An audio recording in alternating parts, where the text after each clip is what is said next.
Phil, can you tell me about the business plan that you created for the drill hall and how the chair and the board helped to ensure that was a good document? Yeah, it's a very good question, and it's one of those areas where there has been a lot of difficulty right the way through the process of creating this venue. In my view, the first business plan that was done when we opened 6 years ago was flawed. It didn't have the right number of lines in it. It didn't have enough detail.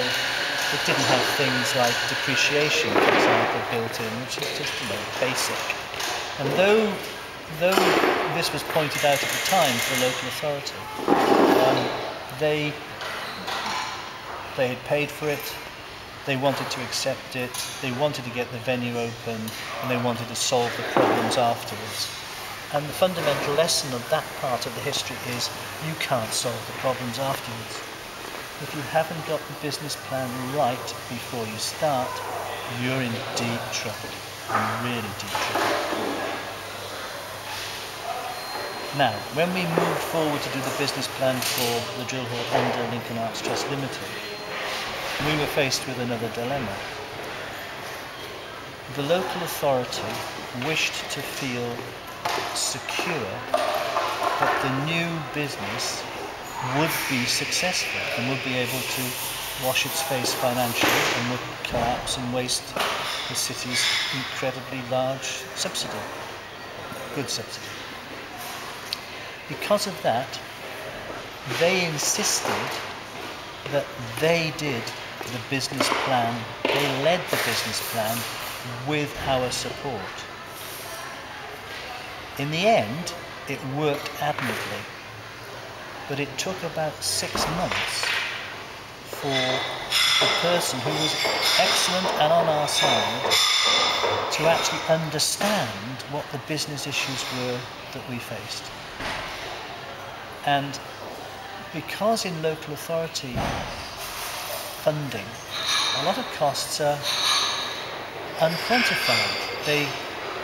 You don't know how much profit or loss you're making on a single event. You don't know what your bottom line is because it's all in this great melange of confusion. Well, confusion from my point of view anyway, maybe not from theirs. And then what Simon and I did, we took advice, we went and talked to other people who ran venues that were independent of local authorities.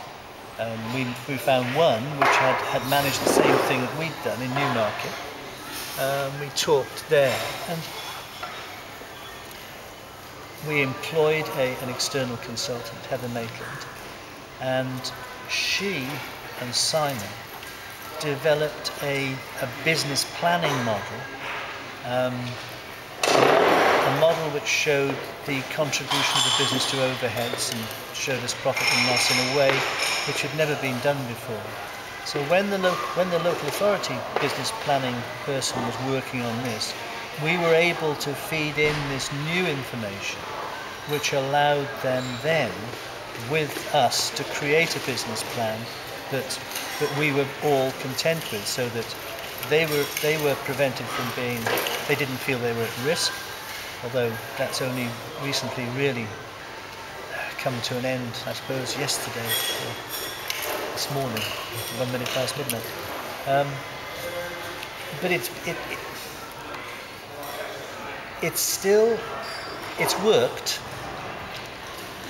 But if I was suggesting to anybody else that they were going to go down the same track and seek independence, I wouldn't suggest that they used a local authority business planner to do their work. Not because they're not competent, but because there's a different mindset that's required for developing a business model which really looks at everything that we do. I mean, for example, we were talking yesterday about the pantomime season. We run a pantomime every year with an independent producer, and we do a box office split with them.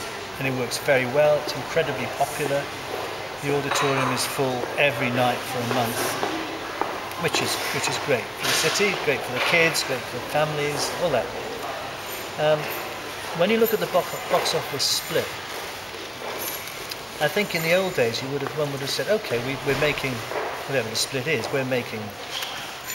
let's say we're making 25 grand profit on the deal. Profit. So hang on a minute, what is the profit? Is that 25,000 inclusive of every cost we've borne or exclusive of those costs? So there are no invisible costs anymore. There are no, every bit of income, every bit of expenditure has to have its own line. You have to understand it. And that's a form of business thinking which, generally speaking, doesn't characterise local authorities. It's not just this one, I've worked with others before. And it's a different way of thinking, it's a different culture.